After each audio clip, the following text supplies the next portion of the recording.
In Saint-Tropez, almost all they wear is the deep, dark color of... The 1970s didn't have smart thermostats, whisper-quiet AC units, or portable misting fans you could charge with a USB cable. Nope. Back then, staying cool was all about ingenuity, timing, and maybe a little bit of complaining. Here are ways folks kept from melting before modern cooling took over. Natural ventilation. Before air conditioning was a standard household fixture, fresh air was your first and best line of defense.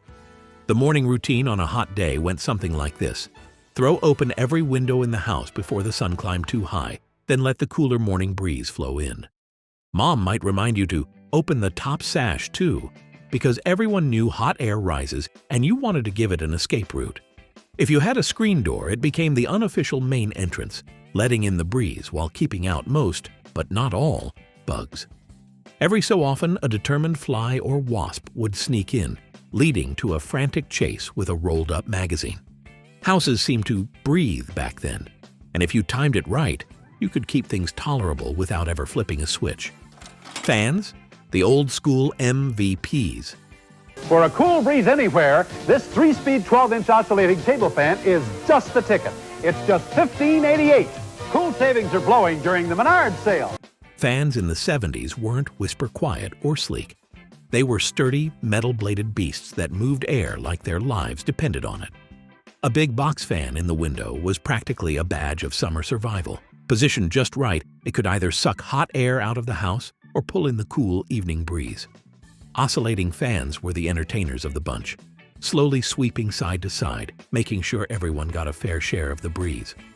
And then there was the universal childhood pastime, leaning into the blades and talking into them to get that weird robot voice effect.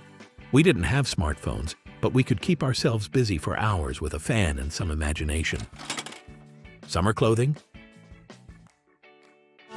These tags are the key to the Garanimal system, a great way to shop for kids' clothes. Just match animal tags and the shirts and pants go together. Match lions or zebras. Summer wardrobes in the 70s were all about staying comfortable while looking cool, sometimes literally, sometimes just in spirit. Men wore short shorts without a second thought, paired with lightweight button-ups or sleeveless tees. Women embraced sundresses, peasant tops, and flowing skirts that let the breeze do its work. Kids often defaulted to whatever they had on after swimming, shorts, a tank top, or sometimes just a swimsuit until the sun went down. Polyester was king, even though it wasn't exactly known for its breathability. But bright colors, bold patterns, and groovy prints made up for the fact that you were probably still sweating through it.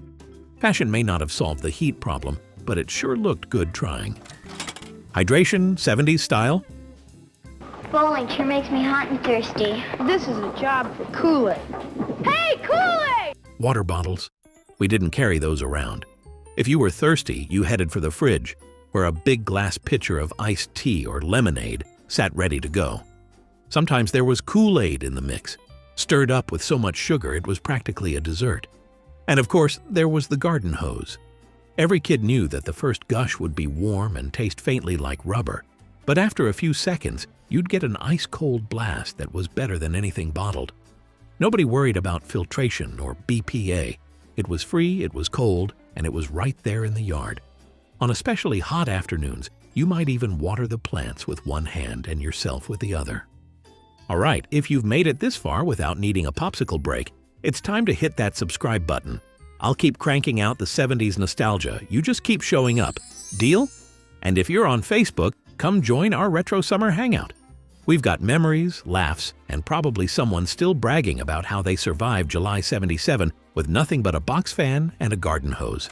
Architectural design that worked with the heat. Many 70s homes were built with heat in mind, especially if you lived in an older neighborhood. Wide overhanging eaves kept the midday sun from blasting through the windows. Awnings, whether aluminum or canvas, added even more shade. Shaded porches were a gathering spot for neighbors in the evenings, where a light breeze made the air feel cooler than it was. Inside, higher ceilings gave heat a place to rise, while transom windows and cross-breeze-friendly layouts kept air moving. And if you had a basement, you were sitting pretty. Basements were naturally cooler, making them the ultimate refuge during a heat wave. Perfect for board games, reading, or just lying on the cool concrete floor without shame. Sleeping arrangements. When upstairs bedrooms felt like the inside of an oven, you didn't complain. You relocated. Families would haul sheets and pillows into the living room, camping out under the gentle roar of a box fan. Some kids slept on the porch if the air was still and the bugs were tolerable. Sleeping near the floor was a simple heat hack. Cooler air settles low, so the closer you got to it, the better you felt. Sometimes there'd be arguments over who got the prime fan spot, right in its path, no oscillation. Creative solutions like damp sheets or frozen water bottles at the foot of the bed were fair game too. Escaping to the movies or the mall. When the heat got unbearable, sometimes the coolest spot in town wasn't at home at all. It was the movie theater. For a couple bucks, you could sink into those sticky vinyl seats and let the ice-cold air conditioning blast your sunburned face while watching the latest blockbuster on the big screen. And when malls started booming in the 70s, they weren't just for shopping. They were climate-controlled havens. Families would stroll around, linger by the fountains, or just window shop to soak in the chill. In a decade before everyone had central air, the theater and the mall weren't just entertainment. They were survival strategies. The backyard pool, even if it was just a kiddie pool. Not every 70s family could afford a real swimming pool, but that didn't stop anyone from trying to beat the heat with whatever they had. Some kids were lucky enough to have an above-ground pool, those big round ones with aluminum siding that practically defined the suburban backyard.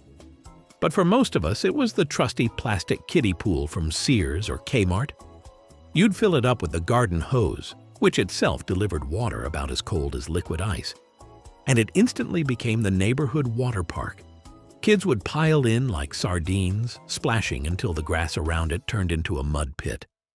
And when the pool wasn't available, the good old sprinkler or slip and slide did the job. It wasn't glamorous, but in the blazing 70s sun, that little puddle of hose water felt like heaven. Ice and evaporative cooling. We had our own pre-AC tricks for instant relief. A wet washcloth on the back of your neck could bring the temperature down fast. Putting a bowl of ice in front of a fan was the poor man's air conditioner, and in dry climates, swamp coolers, big boxes that blew air through water-soaked pads, were summer lifesavers. Then there were the edible cool-downs, popsicles, freezer pops, ice cream sandwiches, all fair game on a hot day.